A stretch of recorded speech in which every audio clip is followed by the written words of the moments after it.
everyone, my name is Quỳnh Anh. I'm 10 years old. I'm from Vinton District, Vĩnh Province. Today I'm going to tell you about the fairy tale named Cinderella.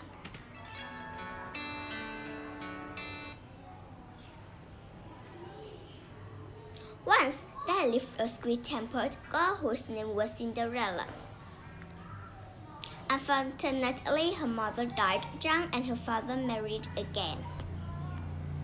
His second wife had a sharp temper, and her two daughters were just like her. In a word, horrid. The horrid sister loved to boss Cinderella. The first said, "Cinders, it's your job to clean the fireplace. That's why you're called Cinders. Get it?"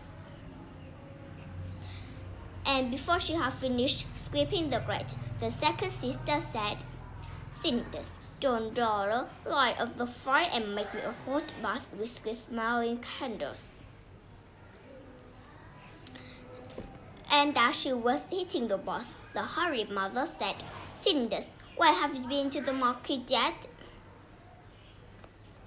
All day long, Cinderella swept and scrubbed and fed and carried. In winter, the young ladies were invited to the royal ball. For a whole month, they tried on taffeta ball gowns, frilly petticoats, and strappy shoes. It was Cinderella, of course, who helped them in and out of their rich costumes, and who pressed and folded everything. Her own clothes were practically rags. The big night came and poor Cinderella was left at home, sitting alone by the fireplace. A mouse came up to her and said, "Dear, don't fret. A good fairy is outside, and she said that you shall go to the ball." Cinderella ran out to the courtyard, where the good fairy told the young girl, "Be sure to leave the ball before the clock strikes midnight, or you will be more embarrassed than you ever have been in your life." A golden coat took her to the palace, and on the way she changed into a beautiful gown. When she entered the ballroom, all eyes were upon her, including those of her sister who did not recognize her. The prince asked the new arrival to dance not once but again and again. Before the evening was out, he had fallen in love with mysterious young beauty. He was about to ask her hand in marriage when the clock began to strike midnight. "Oh, you must excuse me," exclaimed Cinderella, and she ran for the door.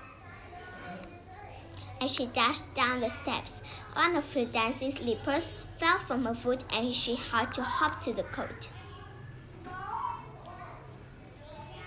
In the morning, the priest's father lost slipper and ordered his servants to take it up and down the lane until they discovered the foot that exactly fitted it. When the priest's servant came to the house where Cinderella lived, her horrid sisters were eager to try on the slipper. "It fits me perfectly," said the first, "but she could not shove her heel inside." "You can call me your Royal Highness because my foot fits better," said the second. But it was clear that her foot was even less able to slip into the slipper. The royal servant looked up and saw Cinderella sitting by the fireplace that she had been cleaning. There was a bit of soot on her nose, and it made her face all the more champing. He said, "Would you care to try on shoe, miss?" "Why bother with her? She's just the maid," said the horrid sister mother.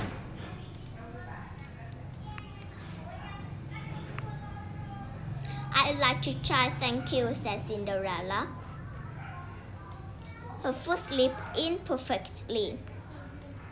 Who would have thought it? Our quiz is complete," declared the royal servant. "What?" exclaimed the mother. "You've got to be kidding." "You idiot! You've got the grown girl protects the hairy sisters. But the servant was already calling for the coachman to take Cinderella to the palace, dressed in her rags exactly as she was, and wearing her normal shoe on one foot, and her dancing slipper on the other. As Cinderella left the house, the mother of the hairy girls cried out, "Good riddance, we have enough of the tick." But Cinderella knew that she had found true love. And the very next day, she and the prince were wed, and the bells rang out all over the land. Thank you for listening and watching. Goodbye.